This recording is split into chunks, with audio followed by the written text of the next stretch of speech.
ไปดีพ่อแม่พี่น้องป้องไปเบิดสุคนเนาะ FC ทางช่องบ่าวภูมิ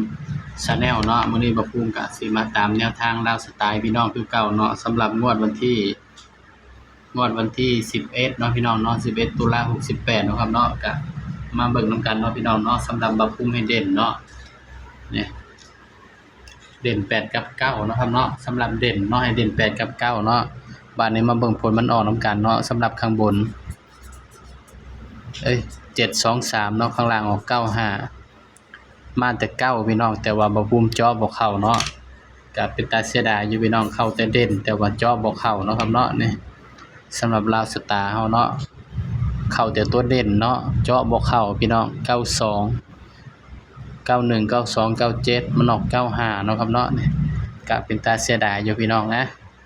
ตัวเลขก็มีเข้ามีหลุดเนาะครับเนาะมักก็ตามบ่มักก็เลื่อนผ่านเนาะพี่น้องเนาะย้ำว่าตัวเลขก็ให้เพื่อเป็นแนวทางเท่านั้นเนาะครับเนาะเพราะฉะนั้นก็ไปกันต่อนะครับเนาะงวดวันที่12ตุลา68เด้อครับเด้อบัดนี้สำหรับลาวสตาร์เฮาเนาะครับเนาะก็ยังใช้สูตรเก่าสูตรเดิมเนาะครับเนาะสูตรเก่าบ่มีเปลี่ยนแปลงเนาะครับมาคือมาบ่มาคือบ่มาเนาะพี่น้องเนาะเข้าแต่เด่นก็ยังดีเนาะครับเนาะเข้าแต่ตัวเด่นก็ดีเนาะพี่น้องเดี๋ยวก็บ่เข้าจักโตเนาะครับเนาะสำหรับงวดวันที่12เนาะพี่น้อง12ตุลา68นี่ก็คือหวยลาวสตาร์นะครับเด้อ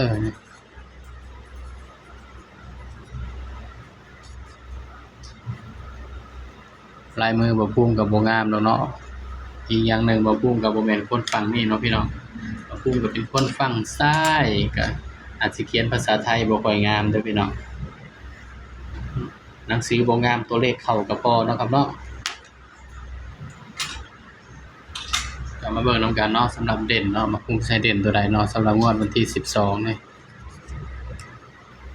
สำหรับลาวสตาร์เนาะครับเนาะนอกนี่723เลยเนาะครับ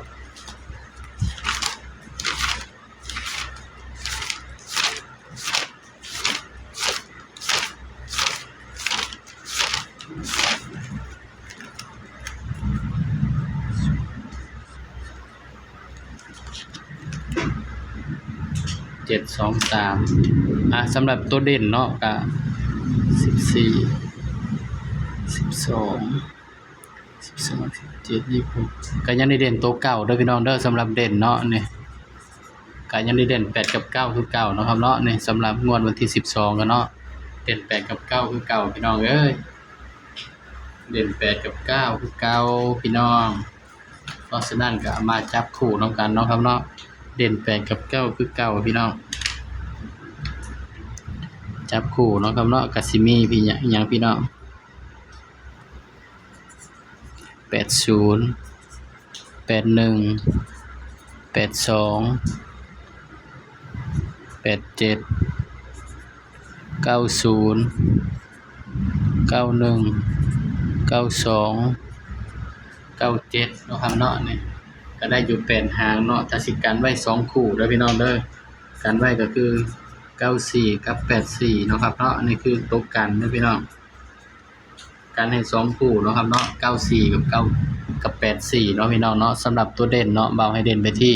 8เนาะพี่น้อง81 82 87แล้วก็84อันนี้คือตัวเด่นที่เบามากเนาะพี่น้อง